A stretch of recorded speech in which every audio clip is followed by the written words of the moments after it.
Back on the Freelance Report, brought to you by Michelangelo's of Mattatuck in the Mattatuck Plaza Shopping Center on the main road in Mattatuck, and by Maximum Health and Fitness, 130 East Main Street, Riverhead.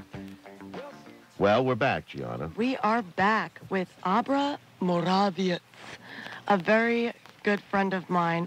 She's a 29-year-old farmer, been out here since the spring of 2012. She started working, I think, summers at Garden of Eve. Yes, I started out as a part-time apprentice. Oh, we don't have your microphone on. Anyway, I'll talk a little bit more about what she does. She is working with Biophilia and Browder's Birds in Mattatuck. All right, now you're on. Am I? Yes. Oh, excellent. Hey, everybody. So tell me, I know that the North Fork Table and Inn is starting back up their weekend farmers markets starting June 12th. Tell us a little bit about the vendors that are there and what that's all about. Absolutely. So a lot of folks are going to be returning from last year. We have Browder's Birds, Invincible Summer Farms, and Margine Farms. They do produce. East End Mushroom Company, Catapano Dairy Farm. They do goat's milk, cheese, and sheep's cheese. Taste of the North Fork, Southold Farm and Cellar, Race Rock Oysters.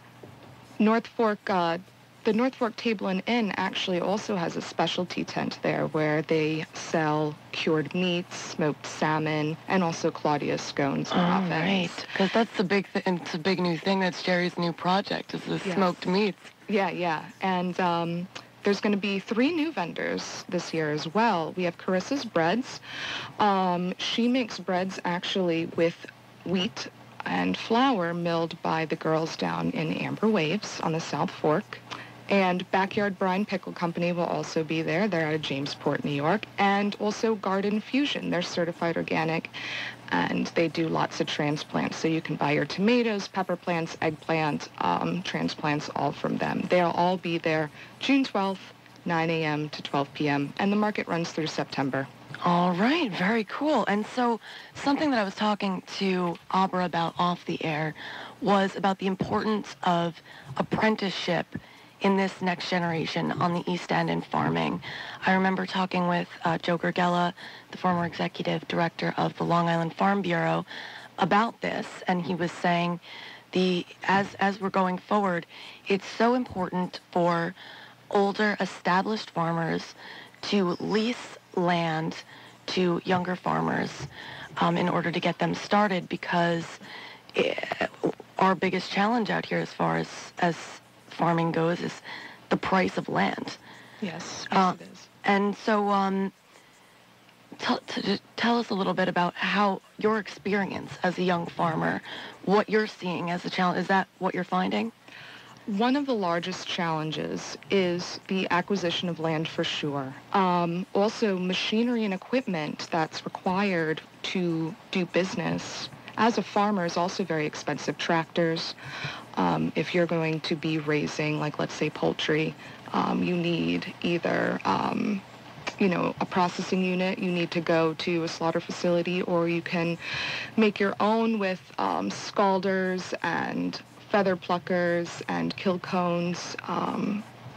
Equipment is probably the most expensive, at least as I'm putting my own budgets and stuff together. It's probably the biggest obstacle for me. But, fortunately, I've been able to learn a lot about how to put budget lists together, how to put my season schedules together, because I've apprenticed at a couple farms and worked at a couple farms, and apprenticeship on farms used to be the way to learn the trade and the skill, and modern farming is no exception. Most folks who are listening know probably that the average age of farmers in the United States is around 60 years old, and that age is rising. And in order for farming to continue to be a viable industry, we need to bring that average age down to 45. So that means that we need to bring in more young farmers into the mix. And what's really nice is that young farmers know skills, actually, that some of the older farmers might not know about, or are not familiar with, or don't have a really good handle on. And what I mean by that is probably marketing, the use of social media, website construction, And in turn, older farmers teach folks like me, the value of the integrity of your product. That's something that I've learned at Browder's Birds very much. They raise certified organic, pasture-raised poultry, and you can visit their farm on the weekends to see exactly how those birds are raised. And at Phil's, I've learned the importance of preserving agricultural land for the future of folks like me who would like to either own or lease it for my own business. What got you interested in farming in the first place? I mean, you're kind of young to be doing this. People think of farmers, they think of, older guy, overalls. Well, and she's amazing because I remember she's gone to Africa for the Peace Corps, and she told me that she was kind of sort of apprenticing with a sheep herder there. Yes. But it was like he led her away because she followed the sheep herder off into the mountains. And well, yeah, not into the mountains, more like into the Sahel. But yes, it's something that I actually kept from the Peace Corps while I was serving because it could have been seen as a security issue, that I was just going off with some random herdsmen that they didn't know. But yes, for about 4 months, actually, I shadowed a sheep herder, and I learned how to birth sheep, how to milk sheep, how to diagnose and treat diseases, how to herd them, and it was all done in another language, so that was kind of fascinating. But how I got into farming is, it was a strange road. It was a long road, but to make a long story short, after I was in the Peace Corps, I originally went into the Peace Corps because I was interested in doing NGO work, perhaps becoming a journalist, or maybe being a diplomat. Because I had some agricultural experience in my background, they put me in a very small village of 250 people in Mugi, which is in the Mopti region of Mali, West Africa. And I was an agricultural extension agent. And the village chief was very kind enough to allow me to have some land to grow millet and sorghum and okra and hibiscus. And my host father and my host family taught me how to farm with hand tools and how to build irrigation ditches, and there was no machinery involved at all. And I found that I really enjoyed the day-to-day lifestyle.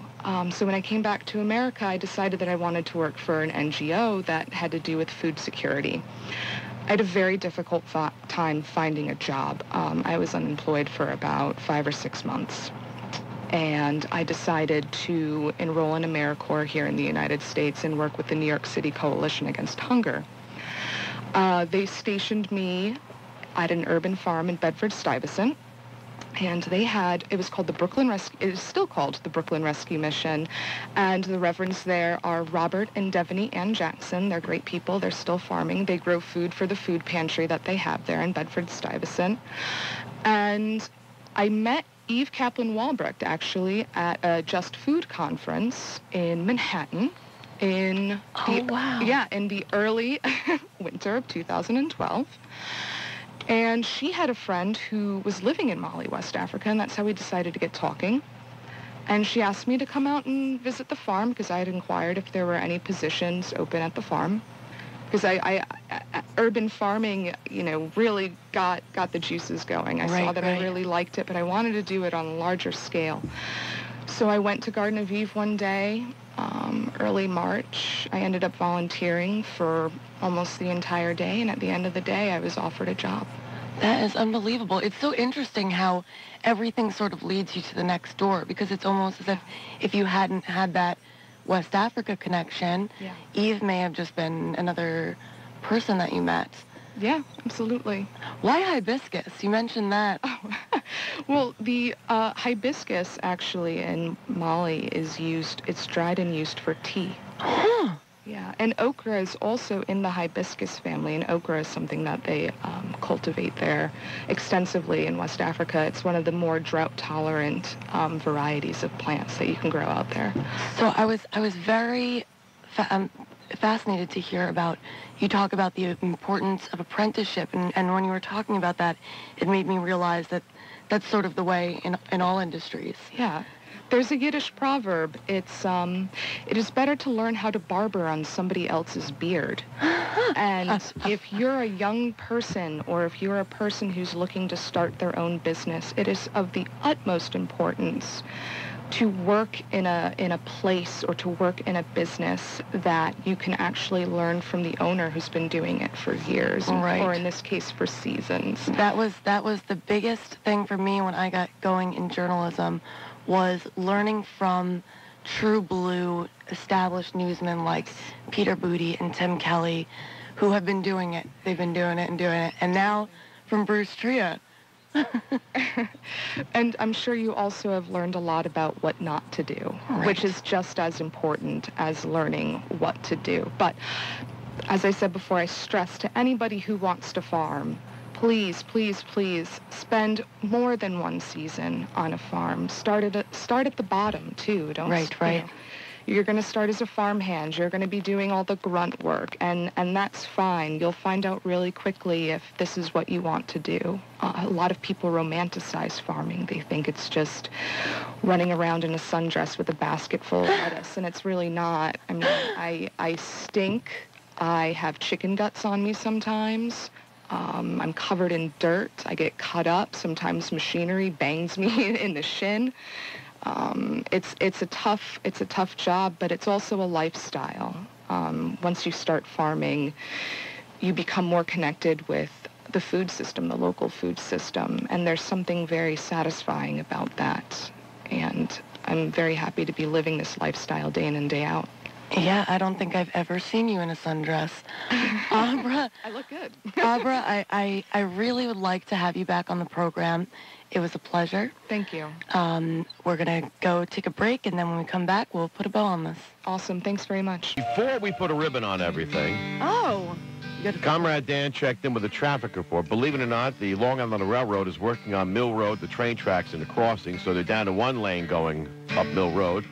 Be advised that there's delays and detours and all that sort of fun stuff. Oh, boy. Next week, we've got Zachary Studenroth, the Southampton town historian, and Rich Sawicki, the winner of the Beginnings Flash Fiction Contest.